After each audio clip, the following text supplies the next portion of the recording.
Alright,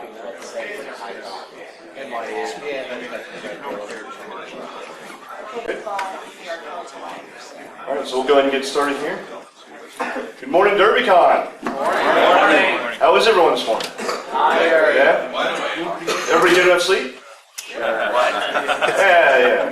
It's good. It's good. So the name of this talk is Hack Yourself, Building a Pen Testing Lab for Fun and Profit. This talk kind of came out of a couple of different things. I had several customers ask me, how did you do that? Can you show me, but not do it to us again? Right. I had several coworkers, several friends, everybody go, I want to do what you do, but I don't know how to get started. So I thought, okay, we'll build a lab. Well, how do you do that? There's YouTube videos and all sorts of stuff, but there's not just kind of a ground level how-to. So this is kind of what this talk's about. So several years ago, Abraham Lincoln rode in on a bear with an assault rifle. And as he was writing an award, he said these words: "Give me 6 hours to chop down a tree, and I will spend the first 4 sharpening the axe." I don't know if that's necessarily true. I'm not a historian. Albert Einstein also had a great quote that's related to this talk. He said, "Any fool can know, but the point is to understand." So in our field especially, we can know how to do stuff, but the real gumption of it is to understand why it is we're doing it and why it is, how the things work the way they work. So this is goofball sitting in front of you. My name is David Boyd. I'm a pen tester red teamer for Contextual Security Solutions. I've worked in every field from, I've spent some time in the Army. When I got out, I went to, did some retail IT. I worked for the government for a while, did some finance, media, energy sector. I finally got tired of sitting in the hot, cramped cubicles and decided to do some consulting. I am a Christian, which means that I'm just a sinner saved by grace. I'm a husband. I'm a father of that 10-month-old right there. I'm a huge geek and a big gamer. And you guys remember the shell shock vulnerability from, a little while back, right? So that kid came up with a new vulnerability called diaper shock. Or maybe it's the shock I didn't want to see. Buffer.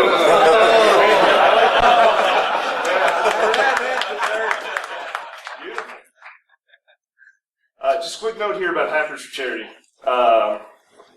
You guys have seen the shirts. You guys have heard a couple speakers talk about them. Johnny Long and his crew are doing an absolutely fantastic job, okay? If you haven't gone up and donated, please do. I mean, really and truly. They provide education. There's a training center, classroom. They've got a food forward program. There's all kinds of stuff going on over there. Please go donate. I think it's like $10 can feed a kid for a month or something. So, go up and check it out. There's some cool journals, bracelets, and stuff. For the agenda for today, we're going to figure out the why we're setting up a lab and the how. I'm going to talk about some pen testing distributions that are out there. I'm going to talk about the various vulnerable VMs you can find out in the wild. I'm going to give you just kind of a broad overview of some recommended tools to get started playing with. I'm going to do a short demo, and then I've got a nice little rant I'm going to go on. So let's take a poll. If you don't mind, raise your hand. Who here learns better by reading about something? Opening a book and reading about it. Okay, a couple people. And who here learns better by the hands-on, by trying? Okay, yeah, there's a lot more folks there, right? And that's nothing against the, book guys either, but especially in our industry, network security, any kind of pen testing, there's no better way. You can read books, and books are great, and I've got some recommendations at the end, but there's no better way of actually learning it than by doing it, than by the hands-on. So what is a hacking lab? Somebody came up and asked me that today. It's nothing more than just a place that replicates a real-world network. It's just a virtual sandbox for you to play in, completely cut off from the outside world, let you do and run your tools and do things that you need to. So why do you need to build a lab? Well, to get good. We all need to get better at what we do. The bad guys are getting better, so we need to get better, right? A couple more reasons. Skill set improvement. You can try out something new. So we're here at Derbycon. We're seeing all these cool tools come out. We're seeing all these cool talks.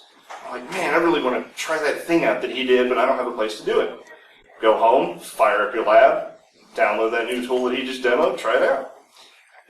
You got to brush up on tactics. So if you have been in IT or network security for a while, Maybe you've moved up. Maybe you're in upper management, project management. Maybe you're not doing the pen testing stuff anymore. This lets you kind of go back. It's like riding a bicycle. It comes back to you. This lets you go back and kind of brush up on some of the old tactics, so that we can kind of stay fresh. I put on there proof of concept. That's great for customers. So if you're in a sales mode or you're just trying to finalize that contract or something, they say, oh, we need something. We need to know, what it is you do. This is great. This is we demo this all the time for customers. We'll throw up a WebEx, we'll throw up our lab, and we'll say, hey, this is just a very simple penetration testing attack that can happen on your network, in theory. And 9 times out of 10, that seals the deal. If any customers ever had any questions or they didn't know what a pen test was, that's done, right? And then coding scripting demonstrations for talks like Derbycon. So these guys that you see that step up here and far smarter than me and demo these tools, they're doing it in a hacking lab. So, a little bit of side story here. Some CISOs, when there's a pen test going on, or you tell them, hey, we need to have a pen test, this is the attitude they got. Oh yeah, it's fine. Everything's on fire. The barn's on fire. I'm on fire, but it's all good, right? Whereas some CISOs wish they had this. The moment you mention anything security related or there's a blip on the network, they wish they had that. Shut down everything, kill switch, kill it all, right? A hack lab can help, I've noticed, put to ease some of the questions that some of the upper level management has about what does a security test entail. And above all else, don't be a script kiddie. Right? Thank you. Boo. Boo that man. So who here should build a lab? Well, anybody, really. Red team, blue team guys, any kind of IT personnel. If you're not in pen testing, you're not in security, if you're just a network guy or sysadmin, go build a lab. Go build a lab at home. Ask your upper management, see if you can build a lab in your environment. Recreate your environment so that you can troubleshoot some of the problems that you're having. I put on there C-level executives, so let's see what PT looks like. This is really easy to do. If you are some kind of C-level guy and you're in charge of a technical team, you need to know what that technical team does. Really and truly, I'm not being harsh here, but you need to know what they do. You need to have a general understanding of what they do, and you need to be able to kind of do a little bit of it yourself. It's going to make you a more effective leader, and that's going to make you more effective for your customers, and it's going to get a lot more respect for your team. So just about that. Students, any kind of students, if you're in some kind of college course or something, home fire lab. And then anyone want to learn a new skill, essentially. So while this talk is more focused on the red team side of the house, DA667 on Twitter actually did release a huge, 135-page PDF on setting up a hack lab for blue team. And it's extremely in-depth. He talks about IPS, IDS, all sorts of stuff, setting up firewalls and things. So if you want to get into that, follow him on Twitter, find this. This is his pride and joy right now. He's kind of working on it. That'll help, my blue team guys. So what you need to build a hack lab? Well, you need about, 5,000 servers out in the Amazon cloud, right? No. Back in the day, you needed a stack of servers like that. And actually, this could have been my bedroom a few years ago. Stack of servers, monitors, things like that. It was kind of hard to really build out a decent lab back then because we didn't have as well virtualization techniques. Now, with the advent of VMware and VMware Fusion and VirtualBox and things like that, you can literally build a lab on your laptop, a laptop that work's giving you, or on an off-the-shelf laptop from Best Buy or something. Obviously, the more power you throw at it, the better it'll be. We'll talk about that here in a second. But really, all you need is a laptop. You need some kind of virtualization software, like I said, VMware, VMbox, something like that. You need a couple of vulnerable distros to practice on, and then your laptop spits money at you. Not really. Don't do a poke on that. So just some kind of general, broad specifications. For a decent lab, on your laptop, you just need an i5, quad core. You can get by with an i3, but you're going to get a little bit of choke there. So try to get at least an i5. 16 gigs of RAM. Each VM that you fire up, some of the ones that aren't as graphics heavy, like Metasploitable and things, you can get away with just putting, half a gig or whatever in there. But some of the other ones, like Server 2012, you want to put at least 2 to 4 gigs. So, that 16 gig gives you kind of a nice little zone to play with so you don't get choked up too much. And then obviously you're going to need hard drive space to carry all these VMs because they are still kind of big. So you need at least 250. The more hard drive space you have, the more VMs you can make, the more space you have. So to build your hack lab, step 1, you just need a file archiver, right? All of the VMs out there that I know of anyways are zipped up in some kind of zipped format, right? So you need something like, for Windows you have WinRAR 7-zip, I think WinZip might still be out there. You'll need a file archiver. They're free, go online, download, whichever one you want. I like WinRAR, but you get that, hey, pay us after 30 days thing. 7-zip is also good. For Mac users, you have Kika, or the Unarchiver. I think Kika is like 99 cents, but it's great because you can zip and unzip and choose the format that you want to zip it in. Once you download and install that, on to step 2. Step 2, install your wizard. No. Step 2, go out and get some virtualization software. So for PC users, there's a couple of free options. You have VMware Player, kind of standalone, out of the box, works well. You also have VirtualBox, again, free, standalone, out of the box, works well, pretty easy to install. You also have some paid versions. Unfortunately for Mac users, we only get a 3-day free trial of VMware Fusion, which is the Mac version of VM Player. And for PC users, there's Workstation Player. The only difference between the paid and the free, really, is the ability to take snapshots. So as you're building these VMs and you're getting them all fired up and you're getting them all working, you can take a snapshot of it once you get it working. And then if you crash it, you hose it, you found this cool exploit, you accidentally knocked everything offline and you just can't recover it or you forget your password, you can revert back to that snapshot, come back to life, right? So you've got your Unarchiver, you've got your virtualization software. Step 3, you need a Pentesting distro. There's several of them out there. You do what you want, pick what you like. I like Kali Linux, but there's also Pen2, there's Backbox. For web app testing, there's Samurai WTF. For utility hacking, there's Samurai STFU. I think it's going to be reverted to the Control Things platform, but I'm not sure what's going on with that. And then if you want to do some forensics work, you can do Deft Linux for forensics. Back in the day, you had like Woolpix and iWax, and then it moved on, and you had Backtrack for a while, and the new thing now is Kali. So, Have you used Blackarch? Blackarch is another option, yeah. I haven't personally, but yeah, that's another option. And there's 1,000 other distros. Or, if you really want to, go out and build your own. Go download a Unix flavor of your choice and throw some tools on it. If that's if that's your thing, that's a challenge that you want to attempt, go for it. A lot of folks that I know roll their own distros. They don't like using the precompiled thing. As a totally unrelated side note, you guys know there's a lot of really bad crap going on in the world right now. Yeah, I mean it's I'm tired of seeing it on the news. If we could all find a way to be as happy as the kids in that picture, I think the world would be a much better place. And if that takes dumping Legos on the world, I'm all for it, man. I'm all for it. It would take a lot of Legos, but and again, unrelated. You guys chose to be here, and I sincerely appreciate that. If you don't mind, this is totally off. I just thought of this, okay? If you don't mind, can you turn to the person next to you, shake their hand, hug their neck, whatever they're comfortable with, okay? And say, I appreciate you and I appreciate you being here. What he said.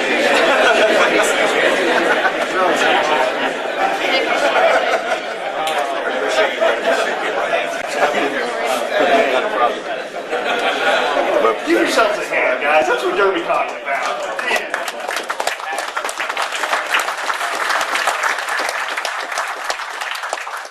Y'all, that warms my heart.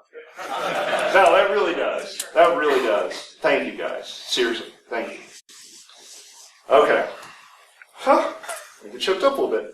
All right. So, this was a question that I had as I was developing this. I said, okay, So I've got my unarchiver, I've got my virtualization software. I'm not too comfortable, rolling my own ISO or trying to download an ISO. The kind folks over at Offensive Security have pre-compiled Linux distros that you can roll right out of the box, right? I said, well, where are they? How do I install them? So I made a quick little video. You just go to Kali.org, and then go over to your downloads page and click Download Kali Linux, right? You've got ISOs there if you want to try to roll your own ISO. You can also torrent them, if that's your thing. You've got Wheatley builds, and they've also got pre-built Kali Linux, VMware, and VirtualBox images. So you just click that link down at the bottom there, and it'll take you to the Offensive Security site. These are, owned and operated and maintained by Offensive Security, but they're totally free.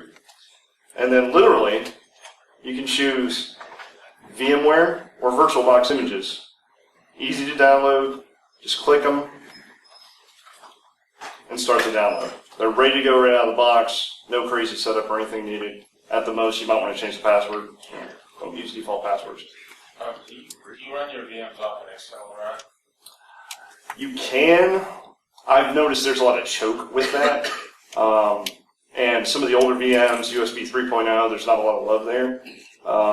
So you can, if you can get it to work right, I run them off just my, own hard drive that's just on the laptop. I just have a folder where I just store them all, and it's good. Will you put your slides online so we can get all these? Absolutely. Excellent, thank you. Yes, I will definitely put my slides online, and I'm going to be possibly writing up a blog that's a little more in depth on how to do this. So Wonderful. be on the lookout for that. Regenerate SSH keys? Yes, you might want to regenerate your SSH keys because, especially the pre-built from Offensive Security, comes with its own pre-generated SSH key. Once you've extracted it, installed it, there'll be a VMX file in the folder that you extract. Double-click that VMX file. It'll pull up your VM player, your virtual player of sorts. And in VMware, it asks you, did you copy this or did you move this? So you just say, I copied it. After a few seconds, you've got a login screen. And that's all it takes. It's really easy, right? So you've got your unarchiver, you've got your virtualization software, now you've got your Pentesting distro. Now you need something to attack, right? There are several, probably hundreds of vulnerable VMs that are out there, right? There's Metasploitable, there's Morning Catch if you want to learn phishing, there's the OWASP broken web apps for web applications, there's also WebGoat. There's a website called vulnhub.com that hosts a lot of different, like challenge VMs and things like that. It has like Yatrix and PwnOS and different things like that. It's more geared towards a beginner. I like Metasploitable because it's intentionally vulnerable version of Ubuntu Linux. It has remote logins, backdoors, it's got vulnerable web services, it's got utility built in, default passwords, it's got all kinds of stuff. So you can literally just run whatever you want and go crazy with it. With a lot of these vulnerable VMs, right, I actually had a question out in the hall. Well, I've got a vulnerable VM, but I don't know what to do with it. There are guides out there written by some of the developers, right? Rapid7 put out a great guide for Metasploitable, written by H.D. Moore in Egypt, I believe. And it gives you a cool little step-by-step, here's some cool things you can do, right? It's kind of a cheat sheet. But if you feel like you need to follow along with the guides, that's okay. Everybody has to start somewhere. So go ahead and grab the guide. The Morning Catch has a great startup guide as well. If you want to learn phishing, download your phishing server of choice, download Morning Catch, and phish those guys. It's an actual real working phishing environment. There's also a white paper written up on Utility. If you're wanting to practice web app hacking, if you want to get better at SQL injection, cross-site scripting, stuff like that, there's a whole bunch of different write-ups, and Sans also did a write-up on using Utility. Some other unintentional, but still vulnerable VMs that are out there. Windows XP. Windows XP is still floating around out there. It's still floating around in customer sites. I've lost count this year of the number of sites I've been to that still had active Windows XP machines, right? Don't have Windows XP in your machines, guys. Seriously, just don't. But while it's still out there, go ahead and practice on it because it's really easy. It's easy to break. It's fun. Okay, it's out there. Windows Server 2012, I want to challenge you to build up your own domain. And, that takes a few minutes. It's a little bit challenging, but there's write-ups on how to do that. You can also get Exchange or Windows 7. Microsoft has made several of these available for free on a trial basis. So you can download it from a service like TechNet, the Developer Edge. You can download these evaluations, and they even tell you, hey, go ahead and take a snapshot of this so that you can revert back to it because it's an evaluation. So, they're all for it. They're like, yeah, use our product for free and go crazy. So, like I said, TechNet has the server evaluations. The Developer Studio has a bunch of virtual machines for like IE8 and IE9 and things like that. So you can get a Windows 7 distro that way. There's the websites for the VMs if you want to go, look for them. And then, totally unrelated, but as I was doing this talk, I found this. Why does this exist? And why are there 4 million people watching it? I don't understand. So, as you're setting up all these... Huh? What does it say? What does it say? It says, the Windows XP startup sound slowed down to 24 hours. And it has, as of last night, it had over 4 million views. Why is that a thing? And I actually listened to some of it, and it was slowed down to 24 hours. Yeah, it's awesome. Lowered the pitch. Yeah, they just slowed it down. So it's low pitch. Slow pitch, just yeah, it's crazy. As a side note, as you're downloading and installing all of these VMs, as you're getting them set up, do not expose them to the internet. Do not expose vulnerable VMs to the internet. If you expose vulnerable VMs to the internet, you're going to have a bad time. If you go out there and get an unpatched Windows XP machine, and you throw it on your network, and you just go crazy and forget to make it host only, you're going to have a bad time. So now you've got an environment, you've got a place to play, you've got so much room for activities. Man, now I can start hacking, right? Well, okay, what tools do I use? Well, there's 1,000 tools built into Kali and 1,000 scripts that have been released at places like Derbycon and DEFCON and B-Sides and things like that. So this is just kind of a general recommendation of some tools to start with. You've got Nmap. Any good penetration test starts with reconnaissance. So you want to do some reconnaissance with like Nmap or Masscan, right? Look for open ports and protocols. The kind folks over at Tenable let you have a version of Nessus called Nessus Home that is free for up to 20 IPs, I believe. So you can run a full vulnerability scan against your test network and start looking at vulnerability scan results, right? I put on there Kane. Just a few weeks ago, I had a customer, gave them a report. They saw an output with a whole bunch of clear text credentials. They said, how did you get that? I said, I ran a tool called Kane. And he literally stood up and shook his head and went, Kane? He goes, that still works? Yeah, it worked on your environment. It is a very old tool. It still works great. It works great in all environments that I've tested. You still get credentials, and that's because users still like to click. They're very click happy.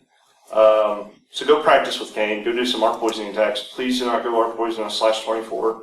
You're going to tick off some network ransomware. Responder is also great. I'm sure you guys have heard that spoken of a few times. That's a great man-in-the-middle tool. Sends a rogue wpad.dat file, so you can practice doing some man-in-the-middle attacks with that. Go get those yummy hashes from the users. Once you get all those hashes, you need something to crack them with. So I recommend practicing with something like John or Hashcat. Copy the hashes to a text file, run John, crack them, see what you get. There's a couple versions of Metasploit out there. There's the Community Edition, which is free, and the Paid Edition, which is paid. But it's built into Kali, right? It's built into several of these pen testing distros, and the free version works great. It's got plenty of exploits, it's got plenty of stuff to practice on. For social engineering, you've got SET, built by our very own Dave Kennedy, GoFish, SPF, PhishMe. There's 1,000 different phishing and social engineering tools out there. They're all, most of them are free. Anyway, so GoFish and SPF are all free.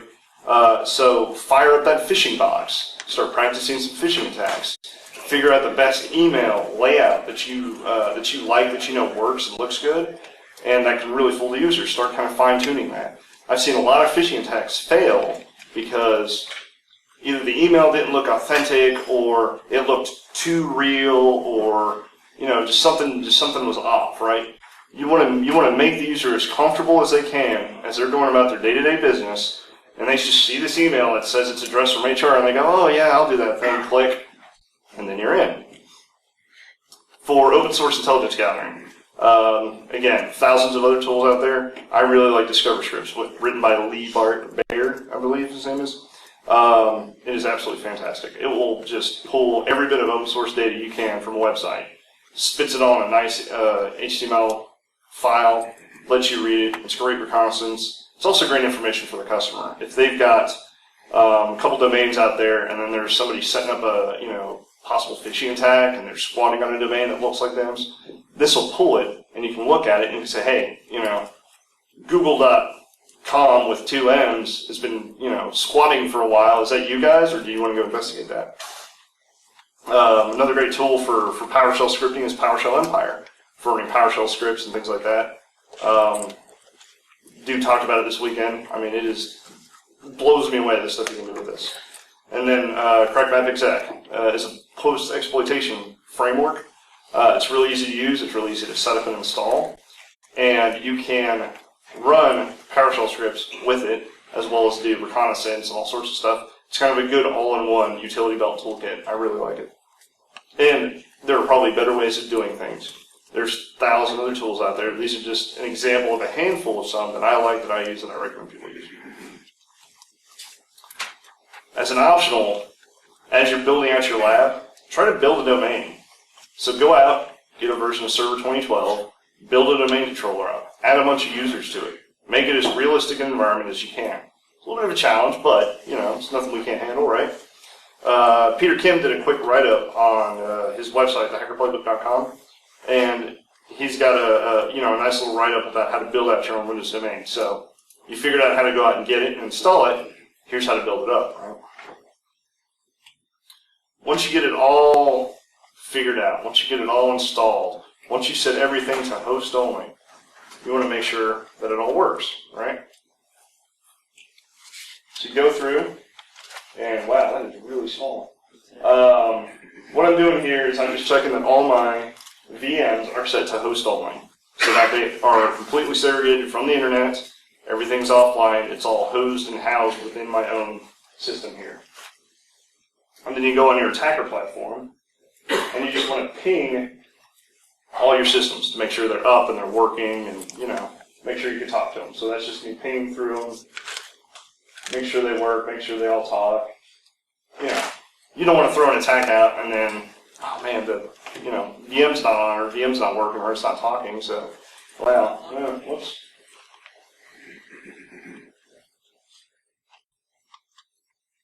Let me see that it all works. Cool. If it all works, congratulations. You have a working hack lab. Self-contained working hack lab, right? So, if all goes well, I'm going to show you guys my hacking lab, right? So let's see how this works.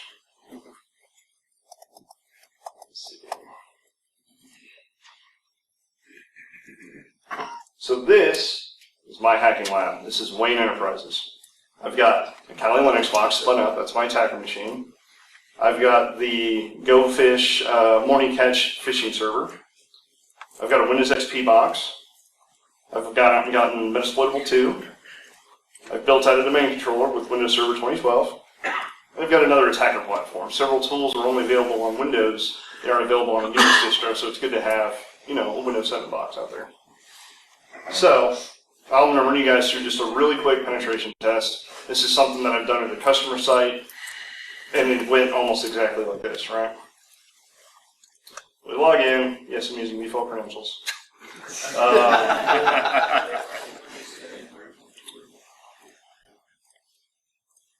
So, you log in, and got your IPs here of your attacking machines. You go, okay, all right, well, let me see what's open on my my Windows XP box, for instance, right?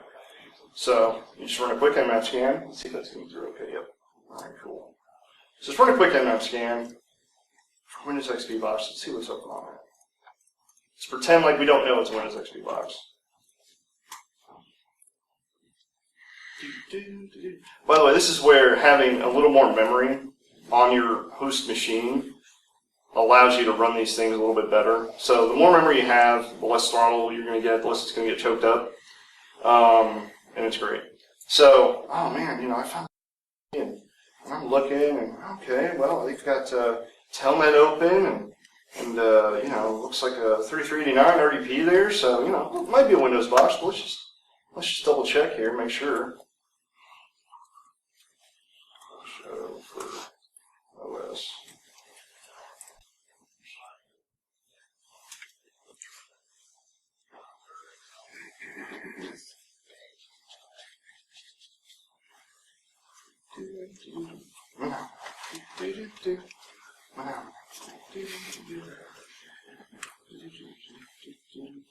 Oh, it is a Windows XP box. How about that? Right? Windows XP, Professional, Service Pack 2, or possibly Windows Server 2003. So we know that Windows XP, unpatched, was highly vulnerable to MS-08067, right? So this is where we can load up Metasploit. So you just load it up with MSF console, and it'll take a second to run. So we've done our reconnaissance as this is loading. So first step, we've done our reconnaissance. We found a vulnerable machine. It's got Windows XP on it. Let's check it out. Metasploit Cybernous opening. I love it. I love those guys. So we're going to go ahead and just do a search for MS08-067.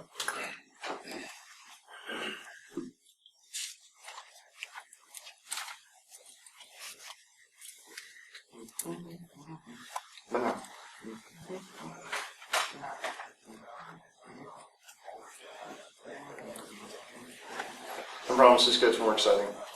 Alright, so you just use that exploit right there. So you just hit use, copy, paste.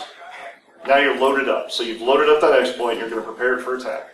So we know that our host was this 192.168.110.136. And we know it's up. So let's go ahead and just try it here. So we're going to show options. It says all we need is in our host. So we're going to set our host, literally.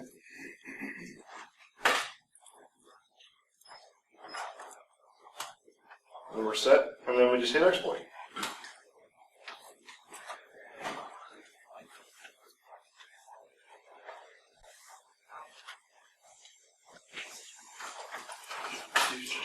So this was a real thing. So quick story while this is loaded down.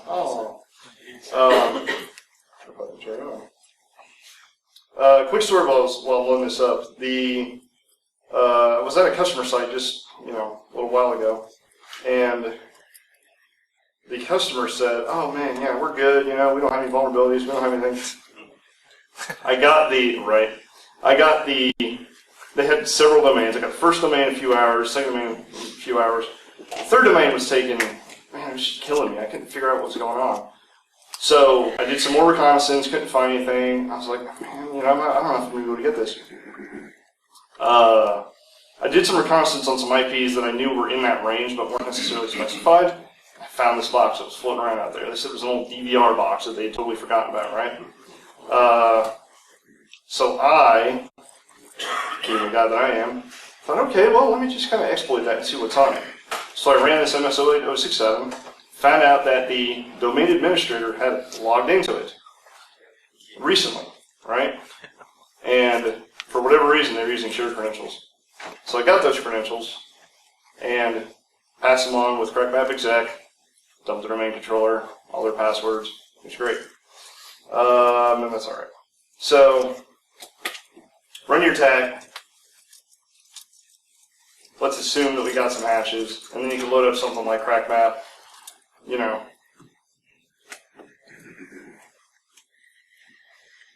Gives you a whole list of commands here. Once you've got some hashes, you can pass them with CrackMap. fire it off, check the domain controller, dump the hashes from there, right? So that's just a standard attack. If you wanted to do something like a phishing server, you can load up something like GoFish, right? It's free, it's easy to download. Once you download it and install it, here's your phishing server, right? You can set it up, add your users, make a campaign, all this within your VM, right? You point it at your Morning Catch phishing server with Boy Genius and Richard Bourne there, and start phishing those guys. And you can look and see if it's actually working, are they getting them, click them, see what happens. It's great, right? And then, if you wanted to, you could even attack your exploitable box. So, we're going to see what's open on that.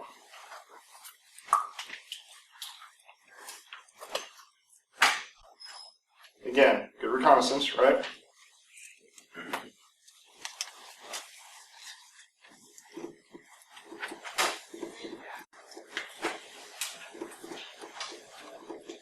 Let me see, it's got a whole bunch of stuff open. It's got Telnet, SSH, SMTP, Shell, it's got all sorts of stuff, right? And you go, okay, well, what can I do with all that? So, as I said, the kind folks wrote up a good little how-to, if I can find it here, on their website about exploiting unexploitable. So it's got, here's how to log in, right? Here's a couple services that are fine running on it. There's a command to run. Find all those. Some Unix basics, so you can log in with them, get a root, right? And it's all written up to kind of follow step by step, so you can practice with that. As well as Morning Fish guys. They got a good little setup for messing with Morning Fish there. So yeah, several bad puns later.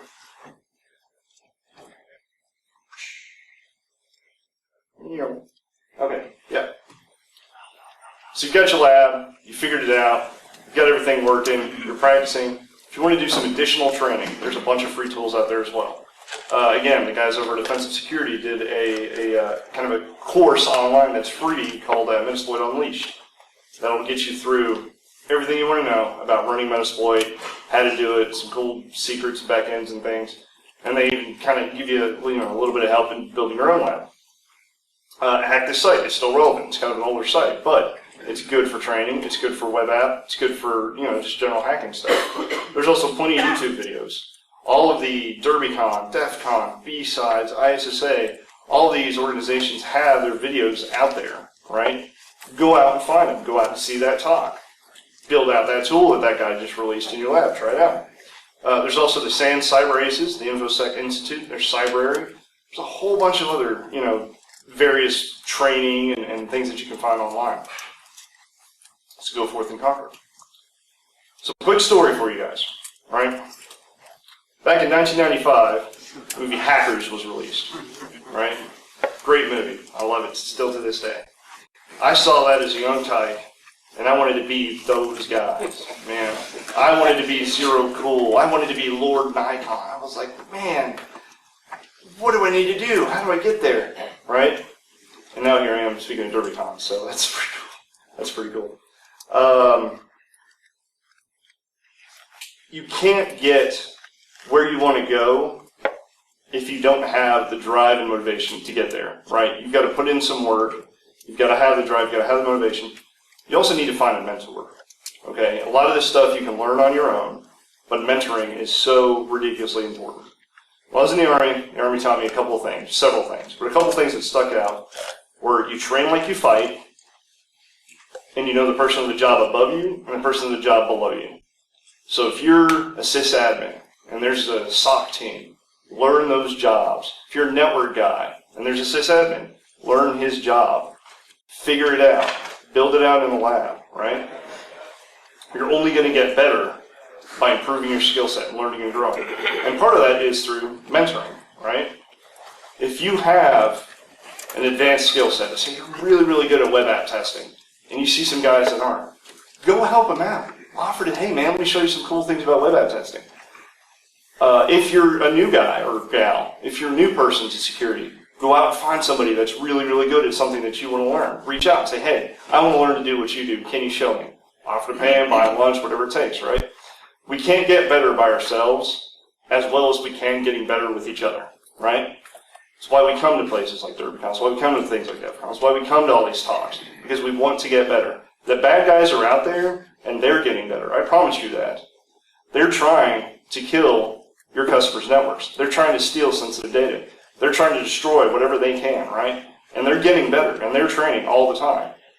In order for us to better protect our customers, in order for us to better serve ourselves, in order for us to better serve our customers and our companies, we have to get better. And we have to help each other get better, right? So find a mentor or be a mentor. Don't keep your skill sets to yourself. Too often, in too many companies, I've gone to places where, man, we can't do A, B, and C because Jeff, that was there for 30 years, never taught us, right? And we don't know how it works. That's unacceptable. That is beyond unacceptable. If you're getting ready to go out, throw your skill set down. Sit down with somebody for a few weeks. Let me teach you everything I do. Let me make you the subject matter expert, right? If you're coming in, go find that guy that's been there for 30 years that's quiet and keep by himself. Go find him. Talk to him. Say, hey, man, I want to know everything you do. Teach me you. Make me you, right? Just go out, find a mentor. Some recommended reading. Again, like I said, there are some great books out there. I have a massive library. And this is just a small sampling. The Hacker's Playbook and Hacker's Playbook 2, absolutely invaluable. I love those books. He gets into a little bit of lab building, but he also gets into a lot of tool development, how to hack, it's fantastic. Georgia Wyman wrote a book about penetration testing, kind of a beginner's manual, as it were. That's also a great book. Dave Kennedy wrote Metasploit, kind of the Metasploit Bible. So I think No Star Express will have some copies. Go and get that. There's also Hacking, the Art of Exploitation. Singer splits out a whole bunch of books. One of them is Professional Penetration Testing. That goes more in depth of building a lab a little bit different way, but also still works. If you're looking at doing some more social engineering gigs, some more social engineering engagements, Kevin Mitnick is kind of the godfather of all that. He wrote a bunch of books, Art of Intrusion and Deception and Ghosts in the Wires. Those are great as reference material to kind of go back and go, okay, well, that's a different way of thinking about things. If I'm trying to pretext a customer, if I'm trying to, work my way to the customer site, if I want to be the, that guy, let me read some books. Let me read about what other guys have done. If I want to be the next Jason Street, read about what Jason Street has done. Watch some of his talks, right? And then if you want to get into coding and development, go get Black Hat Python. I can't say enough good things about this book. It's fantastic. Yes? Most of these are available at the No Stars Press vendor tools, correct? Yes. Most of these are No Starch Press books. Some of them are not. Some of them are other publishers. I think like the Art of Intrusion stuff. And then there's Syngress. I don't know if they're partnered or if they're like competing or whatever, but Syngress makes some great books too. I like books. I like everybody. It's all good. So with that, ladies and gentlemen, I want to thank you for coming. I appreciate you guys coming. You guys can go to anywhere else.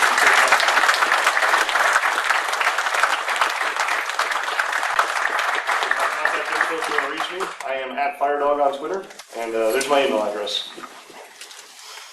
Appreciate it. You guys have a wonderful rest of your Derbycon. Oh, I'm so sorry. I was trying to remember my crap, but I picked up your stuff.